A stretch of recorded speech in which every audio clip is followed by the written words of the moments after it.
বিরতির পর স্বাগত। Sachin Debbarman Memorial government medical কলেজের উদ্যোগে স্টুডেন্ট হেলথ হোমে এক সাংস্কৃতিক কর্মশালার আয়োজন করা হয়। কলকাতা থেকে আসা বিশিষ্ট সাংস্কৃতিক পণ্ডিতদের নিয়ে এই প্রশিক্ষণ দেওয়া হয় কলেজের ছাত্রছাত্রীদের। আজকের এই অনুষ্ঠানে উপস্থিত ছিলেন সমস্ত সমাজসেবক থেকে শুরু করে অন্যান্যরা। তবে স্টুডেন্ট হেলথ হোমে এই সাংস্কৃতিক কর্মশালাকে কেন্দ্র করে সেখানে উপস্থিত ছাত্রছাত্রীদের মধ্যেও ছিল বেশ উৎসাহ উদ্দীপনা। সে বিষয়ে কি বলছেন সংশ্লিষ্টরা তুলে ধরছে।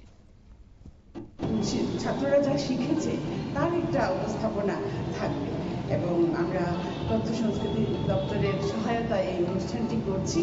আর যারা এসেছেন তারা অত্যন্ত বিদগ্ধ এবং আমাদের ছাত্রছাত্রীরা খুব ভালোভাবে শিখছে।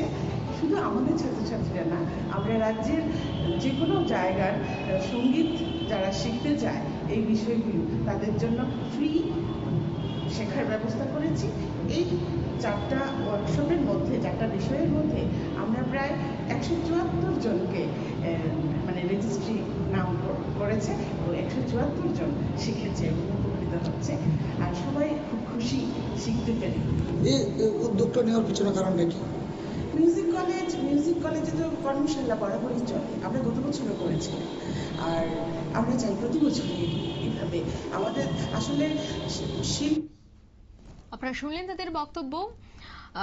প্রায় 70 জনের উপর কিন্তু ছাত্রছাত্রীরা অংশগ্রহণ করেছে এবং তারা প্রায় সময় এ ধরনের কর্মশালার আয়োজন করে থাকে। তবে এবারের কর্মশালায় মোট 4টি বিষয়ে করা হয়েছিল এবং সেখানে ছাত্রছাত্রীরা অনেক বিষয় তারা জানতে পেরেছে এবং বিভিন্ন বিষয় নিয়ে তারা জানার যে আগ্রহ তা অনেকটাই বেড়েছে বলে কিন্তু মনে করছে উদ্যোক্তারা। নিয়ে নিয়েছে ছোট্ট একটি বিজ্ঞাপন বিরতি।